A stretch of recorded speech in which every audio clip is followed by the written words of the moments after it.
Mugamba mutya mwe nabali ku channel yaffe eyitibwa Kyayiti YouTube channel yaffe kyembasaba mugende maaso n'ogyegattako kigenda kuba kirungi nnyo n'ekirala likinga video njagadde muwulirize amaloboozi ago abafere ababira ku masimu njagadde muwulire engeri gye boogeramu buli ankubira omufere ngenda bbawa amaloboozi g'abantu babiri naye bonna boogera ekintu kye kimu ku nsalo e Kenya weebityo baweereza bintu njagala obifune kankuwe ennamba y'oyo omukubire ebyo bye boogera abo abafere weebali naye ebiseera ebisinga buli w'omugamba nti oli mufere akuvuma ebigambo ebizito akuwemula era by'ebigambo sijja biteekako bye bawemula sijja biteekako kuba si birungi bakuwemula kati n'olwekyo muwulirize omanye omuntu osinga abakubidde ng'ayogera bw'atyo okimanye nti oyo aba mufere kyenjagadde muwulirize amaloboozi ago naddala mmwe abali ku channel yaffe eno eyitibwa Kyayiti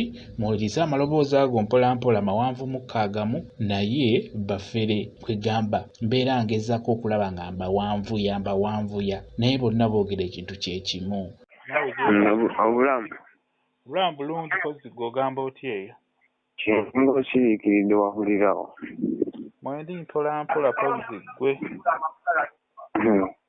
Obulo oba kiki wangi? Obulo oba kiki ontegedde? Gambye nti mwendi mpola mpola pozi gw'ogamba otya eyo? Yendi mpola ontegedde? Ssebo. Oba kyambulamu? Wangi? Oba kyambulamu? Ngambye nti nkutegedde ki ekiriwo? Andi bw'otegedde? Ngambye nti ki ekiriwo kati? Ono Mooze. Mooze omutegedde? Ssebo. Yeebaleko. Kale ki ekiriwo? Muli mutye? Ndi bulungi. Oliwa? Wangi? Oliwa? Badde ndi kuwono bayitawo Nalukolongo. Bana toli bize nnyo banaye mbadde nabiyisaba nkusumbuwemu nkwate ndi wala.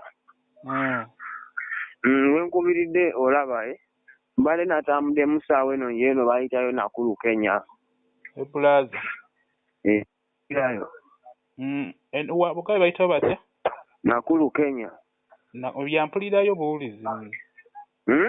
Nti mpulirayo buwulizi naye nga simanyiiyo.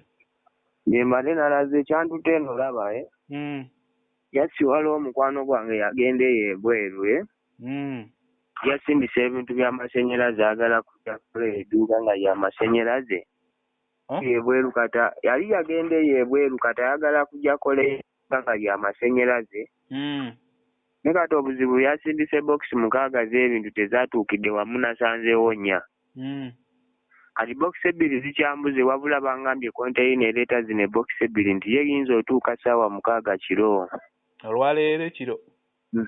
Kati gye ngenda osula nze nkyali zino 2 bwe mba nzifunye nkomewo olumu eyo nkya. Ne kati zino bokisi 4 zasoose otuukawo ate ezo mbadde nafunye chansi nga nazitise bano badweva abitubeera bavuga buta Kenya wenjogerera kati bo basuze batambula batuuseddeyo naye essimu ze nawadde direva ezo yabadde alina obitereka muganda woodi bibeere safe direva atuuseeyo ayomba ngambye essimu zazikubako teziriiko ziri off. Ate nga bomanyi abantu bafuuka bazibu saabiteesa gwe kitamanyi kwekubirako bambi nga kyembadde nsabo nyambe nkusumbuwemu okoze kuwe namba yo direva yanyambye obivuga obindeetere eyo ontaase muganda wange omunkubirireko yabivuga atikuwa obindirekereko n'abisanga naawe nkya nga biri seefu. Nti abindeetera nti kati okwaza abireetere nze abiwenze? Kyembadde obindirekere n'abisanga naawe nkya nga nkomyewo ne zino bokisi 2 endala. Andi kati okubireeta aba teyeetaaga ssente?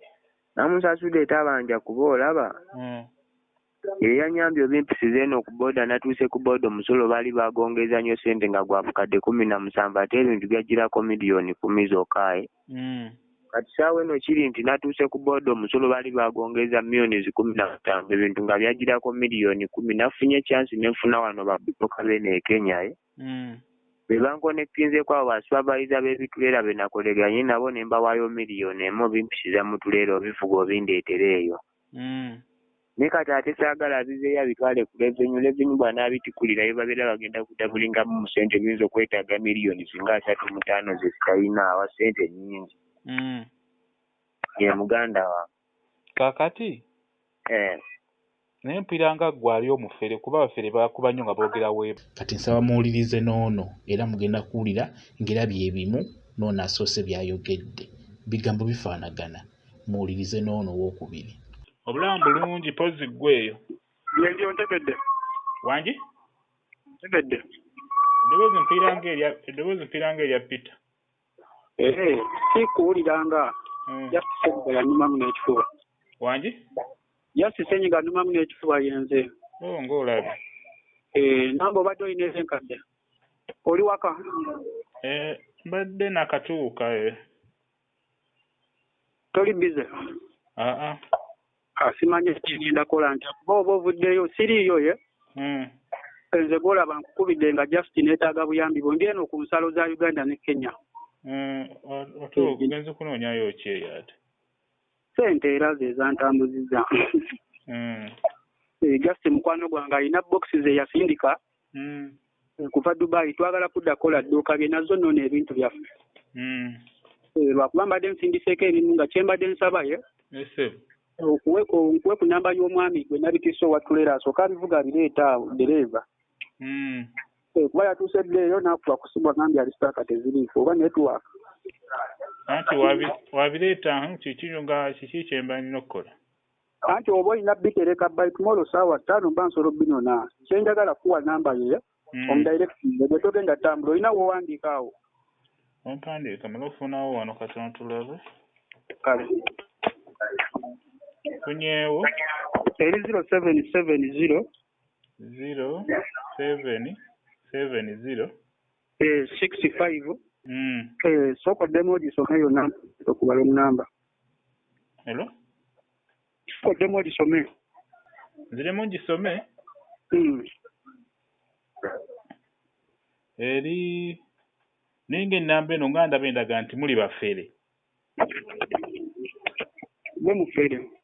Ndowooza mubawulidde. Njagadde mbawulire mwabali ku channel yaffe eno eyitibwa Kyayiti. Mbasaba mubeere beegendereza tebabafera. Mubeere steady nnyo. Omuntu wakuba essimu g'owulira annyonnyola bw'atyo kimanye ky'oyo mufere. Naye bano bawemula bakuwemula.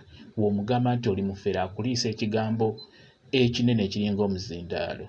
Ebigambo mbirese sibitaddeeko ebyo badde bampemula. Njagadde muwulirize sitoole ezo engeri gye boogeramu.